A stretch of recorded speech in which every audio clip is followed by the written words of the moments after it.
perkenalkan, nama saya Muhammad Wahyu Mahendra dari S1 Manajemen Malam semester 2. Di sini saya akan menjelaskan tentang pengertian PT. PT adalah suatu persekutuan untuk menjalankan usaha yang memiliki modal terdiri dari saham-saham yang pemiliknya memiliki bagian sebanyak saham yang dimilikinya. Lalu selain berasal dari saham, modal PT dapat pula berasal dari obligasi. Keuntungan yang diperoleh para pemilik obligasi adalah mereka mendapatkan bunga tetap tanpa menghiraukan utang atau ruginya perseroan terbatas tersebut. Jenis PT itu ada 6. Yang pertama itu PT tertutup. PT tertutup adalah perseroan terbatas yang saham-saham yang hanya dimiliki oleh orang-orang tertentu, tetapi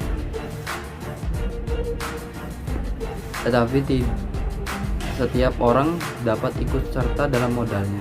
Lalu ada PT terbuka. PT terbuka itu adalah perseroan terbatas yang saham-sahamnya boleh dimiliki oleh setiap orang. Lalu PT kosong adalah perseroan terbatas yang sudah tidak menjalankan usahanya lagi, jadi tinggal namanya saja. Lalu ada PT asing, adalah PT yang perseroan terbatas yang didirikan oleh negeri di luar negeri. Contohnya kalau misalkan PT itu yang terkenal di Indonesia ada PT Hanjaya Mandala Sampurna dan PT Adira Quantum Multifinance. Nah, itu berikut tadi contoh pengertian, jenis-jenis dan contohnya. Perkenalkan, nama saya Muhammad Tulus Nuryanto, semester 2 kelas manajemen malam. Pada kesempatan ini saya ingin menjelaskan tentang pengertian daripada CV. CV atau persekutuan komanditer adalah suatu perusahaan yang didirikan oleh satu atau beberapa orang secara tanggung-menanggung, bertanggung jawab secara seluruhnya atau secara solider, dengan satu orang atau lebih sebagai pelepas uang dan diatur dalam KUHD, Kitab Undang Hukum Dagang. CV pada konsepnya merupakan permitraan yang terdiri dari satu atau lebih mitra biasa dan satu atau lebih mitra diam atau komanditer yang secara pribadi bertanggung jawab untuk semua utang permitraan dan bertanggung jawab hanya sebesar kontribusinya. Kehadiran mitra diam adalah ciri utama daripada CV atau permitraan terbatas. Dalam soal pengurusan persekutuan, sekutu komanditer dilarang melakukan pengurusan meskipun melalui surat kuasa. Ia hanya boleh mengawasi pengurusan jika memang ditentukan demikian di dalam anggaran dasar persekutuan. Bila ketentuan ini dilanggar, sesuai dengan pasal 1 KUHD, memberi sanksi di mana sekutu komplementer bertanggung jawab secara pribadi untuk keseluruhan. Dalam CV, hanya satu komplementer yang boleh mengadakan hubungan terhadap pihak ketiga. Jadi, yang bertanggung jawab kepada pihak ketiga hanya sekutu komplementer. Persekutuan komanditer mempunyai dua macam sekutu, yaitu satu sekutu aktif. Sekutu aktif adalah suatu komplementer yang menjadi pengurus persekutuan. Dua, sekutu pasif adalah sekutu komanditer yang tidak ikut mengurus persekutuan. Jika kedua macam sekutu ini menyerahkan pemasukan pada persekutuan secara bersama untuk memperoleh keuntungan bersama, dan kerugian juga dipikul bersama secara berimbang dengan pemasukan masing-masing. Apabila dikaji, ketentuan pasal 19 sampai pasal 21 KUHD yang mengatur tentang firma jelas bahwa persekutuan komanditer adalah firma dalam bentuk khusus. Kekhususan ini terletak pada eksistensi sekutu komanditer yang tidak ada pada firma. Firma hanya mempunyai sekutu aktif yang disebut firma. Tentang kelebihan dan kekurangan PT perseroan terbatas dan CV persekutuan komanditer. Untuk PT sendiri itu kelebihan perseroan terbatas itu ada beberapa. Yang pertama, tanggung jawab yang terbatas dari para pemegang saham terhadap utang-utang perusahaan. Maksudnya adalah jika Anda termasuk pemegang saham dan kebetulan perusahaan punya utang, Anda hanya bertanggung jawab sebesar modal yang Anda setorkan dan tidak lebih. Yang kedua, kelangsungan perusahaan sebagai badan hukum lebih terjamin, sebab tidak tergantung pada beberapa pemilik. Pemilik dapat berganti-ganti. Dan yang ketiga, mudah untuk memindahkan hak milik dengan menjual saham kepada orang lain. Yang keempat, mudah memperoleh tambahan modal untuk memperluas volume usahanya, misalnya dengan mengeluarkan saham baru. Yang kelima, manajemen dan spesialisnya memungkinkan pengelolaan sumber-sumber modal untuk itu secara efisien. Jadi, jika Anda mempunyai manajer tidak cakap, untuk bisa ganti dengan yang lebih cakap. Yang maksudnya lebih cakap tuh yang pandai berbicara dalam manajemen pengelolaan sumber-sumber modal secara efisien. Selanjutnya yaitu kelemahan perseroan terbatas. Salah satu kelemahan perseroan terbatas ini adalah PT ini merupakan subjek pajak tersendiri. Jadi tidak hanya perusahaan yang terkena pajak. Dividen atau laba bersih yang dibagikan kepada para pemegang saham dikenakan pajak lagi sebagai pajak pendapatan, tentunya dari pemegang saham yang bersangkutan. Yang kedua, jika Anda akan mendirikan perseroan terbatas, pendiriannya jauh lebih sulit dari bentuk kepemilikan usaha lainnya.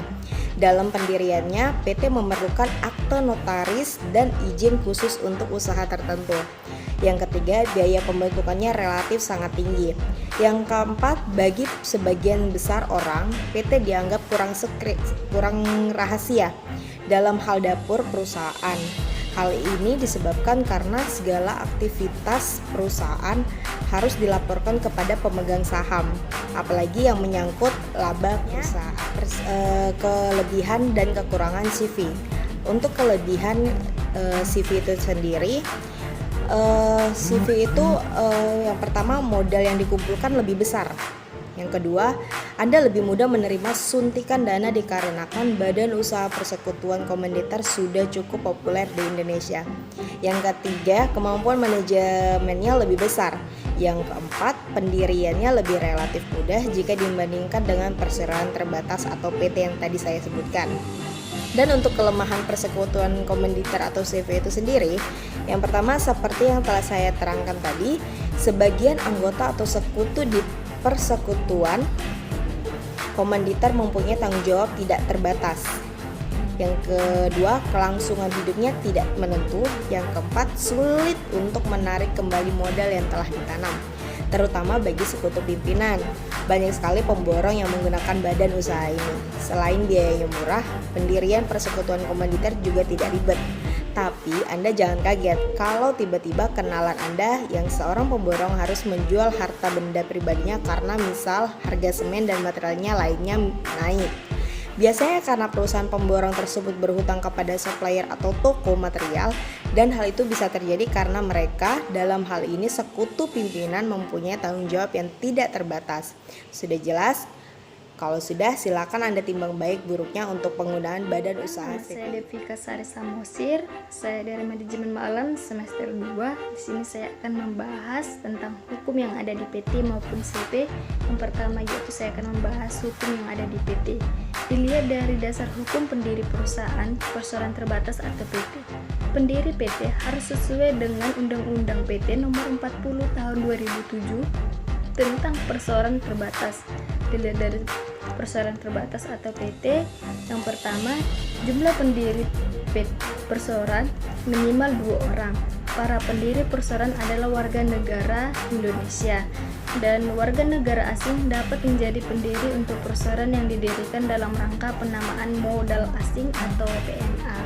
Dilihat dari nama perseroan, pemakaian nama PT diatur dalam pasal 16 Undang-Undang PT Nomor 40 Tahun 2007. Nah, yang pertama, nama perseroan harus didahulukan dengan phrase atau perseroan terbatas atau disingkat PT. Nama perseroan tidak boleh sama atau mirip dengan nama PT yang sudah ada dan berdiri di wilayah Republik Indonesia seperti yang sudah diatur oleh Peraturan Pemerintah Nomor 26 Tahun 1998.